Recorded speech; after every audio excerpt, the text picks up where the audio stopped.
بسم الله الرحمن الرحیم. دوستانو تاسو ته پته ولګی دا چې پرون د دې پل افتتاح وشوله، خو اوس هم ډېر خلک پروپیګنډې کوي. په دې باندې زه ولاړ یم، خلکو چې دا پل کریک شو، دا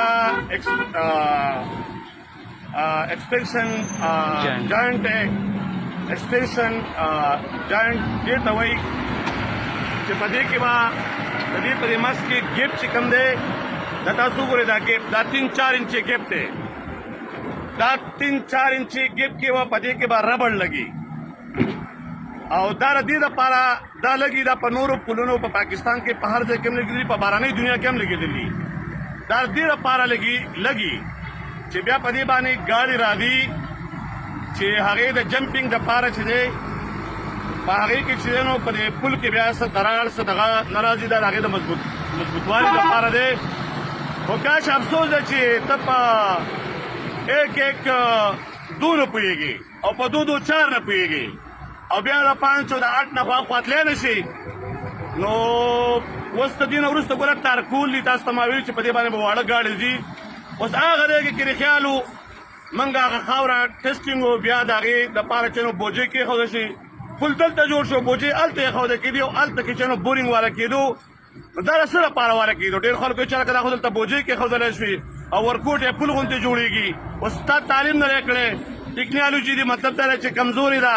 نو زما سره کښېنه، د دې په ټکنیکل خبرو باندې مطلب دی چې لکه پوهه کړمه، ما سره کښېنه، ما سره پیرډ والا. که ته ستا تعلیم وی نو ته به بهر ملک ته نه تللی، جانیانې به دې هلته کښېن، مطلب دا دی چې لکه نه ګورې. زه په تا باندې افسوس کوم چا چې دا پوسټ کړی دی، زه په دې سړي باندې افسوس کوم.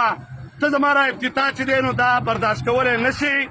زما افتتاح چې دی که نه د دې نه جو بایډن هم خبر شو، جو بایډن هم په دې باندې کمنټ کړي چې زنده باد او نبي شاه. اوورسیز هم د دې نه خبر دي، ټول خلک د دې نه خبر دی. په هغه ځای کې چې موږ هغه بوجۍ کېښودې، دا د لوډینګ انلوډینګ دپاره وي، چېرې دا به څونه ټن وزن چې نو برداشت کوي.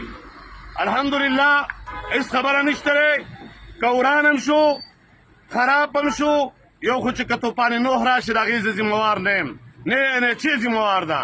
انشاءالله څه داسې خبره به مطلب دی چې لکه نه وي، او که وي بیا به هم جوړو.